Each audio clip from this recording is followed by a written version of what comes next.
bis danañ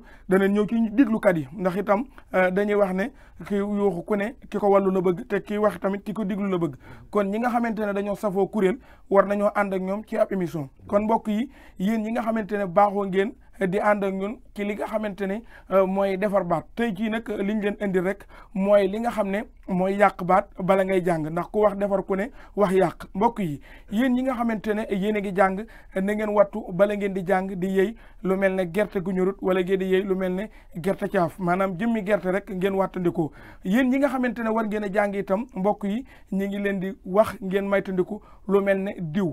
gu bëri ba pare war a fanaanee jàng wala ngay jàng lu ëpp 2 heures de temps soo ko defee rek mën naa am jafe-jafe kon mbokk yi beneen yoon danañ leen indil li nga xamante ne mooy defar baat noonu rek la ñu koy jàppoo incha allahu rabbi kon xam naa sëñ Mor looy tàggatoo ak mbokk yi nga xamante ne ñoo ngi lay doon seetaan ci DBT TV.